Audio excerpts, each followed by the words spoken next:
दोस्तों नमस्कार, colonel Ajay CO Ajay astro money group first global astro finance digital channel से आपसे मुखातिब होता हूं। आज 10 नवंबर सन 2023 शुक्रवार। दोस्तों आज का दिन बहुत अहम है क्योंकि पूरे भारतवर्ष में धनतेरस का शुभ और पावन पर्व बड़े हर्षोल्लास से मनाया जा रहा है। मैं कर्नल अजय अपनी पूरी टीम की तरफ से आपको धनतेरस की शुभकामनाएं प्रेषित करता हूं और धन हेल्थ वेल्थ आपके सभी परिवार में आए ऐसी कामना करता हूं। दोस्तों आज के एपिसोड में हम करेंगे सोयाबीन के बारे में। गौरतलब है कि सोयाबीन की तेज़ी का अग्रिम अनुमान हमने लगभग एक हफ्ते पहले भी आपको दिया था और शानदार तेज़ी दर्ज भी हुई है। दोस्तों तेज़ी आने के बाद तेज़ी और मंदी आने के बाद मंदी कहने से कोई फ़ायदा कभी नहीं होता। अब सवाल ये है कि क्या इस तेज़ी के अंदर मुनाफा वसूल कर लेना चाहिए, क्योंकि अक्टूबर महीने के मध्य से और अब तक सोयाबीन व खाद्य तेलों में शानदार तेज़ी बनी है। दोस्तों सोयाबीन की आवक में लगातार कमजोरी दर्ज हो रही है। यदि हम दैनिक आवक देखें तो 8 नवंबर और 9 नवंबर के बीच में ही लगभग 29.6% की कमी देखी गई है। 8 नवंबर को 6,75,000 बैग्स की आवक थी, जो घटकर 9 नवंबर को 4,75,000 बैग्स की हो गई है। यानी और ये गिरावट सोयाबीन के दामों में तेज़ी की वजह से दर्ज हुई है। जहाँ तक एवरेज प्राइसेस की बात है तो 9 नवंबर को महाराष्ट्र के अंदर, सबसे पहले मध्य प्रदेश ले चलते हैं आपको, 5,025 से 5,150 रुपये के भाव थे प्लांट के, और मंडी के भाव 4,800 से 5,050। महाराष्ट्र में प्लांट के भाव 5,000 से 5,150 और मंडी के भाव 4,800 से 5,050। राजस्थान में प्लांट के भाव 5,000 से 5,050 और मंडी के भाव 4,800 से 5,000 रुपये के बीच रहे। दोस्तों अब जानिए आगे की रिपोर्ट। दोस्तों चीन द्वारा अमेरिकन सोयाबीन की खरीद बढ़ाने से शिकागो सोया कॉम्प्लेक्स भी मजबूती दिखा रहा है। दूसरी ओर नवंबर दिसंबर में भारतीय सोया खली का निर्यात बढ़ने की भी उम्मीद लगाई जा रही है। तीसरा सबसे महत्वपूर्ण कारण ये भी बन रहा है कि ब्राज़ील, जो कि विश्व में सबसे बड़ा सोयाबीन उत्पादक राष्ट्र माना जाता है, नवंबर के पूरे महीने सोयाबीन की फसल के लिए प्रतिकूल मौसम का अनुमान लगाया जा रहा है, जिसका पूर्व अनुमान हमने आपको हमारे पिछले शो में भी दिया था। दोस्तों ब्राज़ील की मौसम एजेंसियों द्वारा अगले 10 दिनों तक उच्च तापमान और बारिश की कोई कम संभावना होने की भविष्यवाणी की गई है, जिससे मिट्टी की नमी कम हो जाएगी और सोयाबीन की फसल को नुकसान बढ़ने की संभावना बनेगी।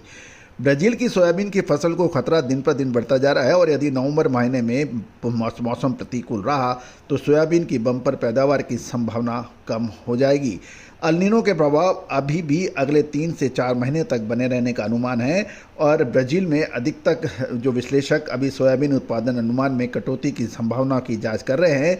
यूएसडीए की यानी यूनाइटेड स्टेट ऑफ अमेरिका की नवंबर रिपोर्ट में ब्राज़ील का सोयाबीन उत्पादन कितना अनुमानित है, अब उस पर सारे विश्लेषकों की नज़र है।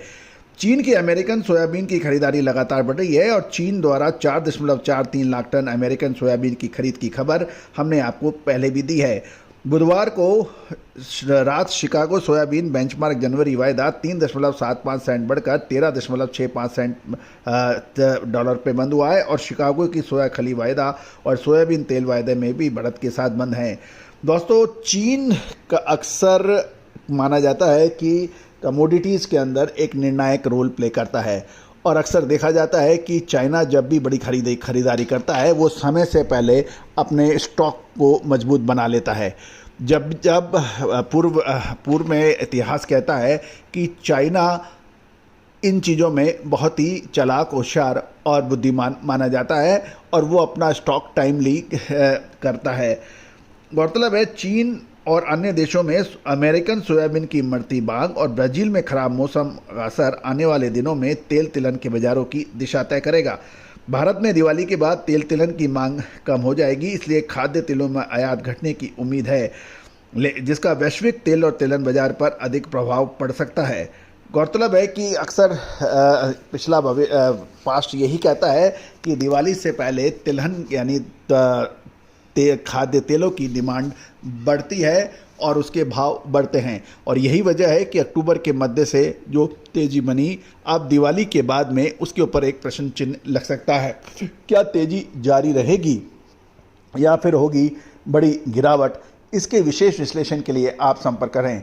दोस्तों, आपको याद होगा हमने आपको तिलहन के अंदर मूंगफली, तिल, सोयाबीन, सरसों, इन सभी पर विशेष अग्रिम रिपोर्ट दी की, जो कि सही साबित हुई है। मार्च महीने में सरसों का जब नई फसल आई थी उस वक्त भी हमने आपको तेजी का अग्रिम अनुमान दिया था, और चेक कीजिए 13 मार्च सन 2023 से और 2 अप्रैल के बीच में शानदार तेजी सरसों में बनी थी, जबकि मंडियों में सरसों की आवक भरपूर थी।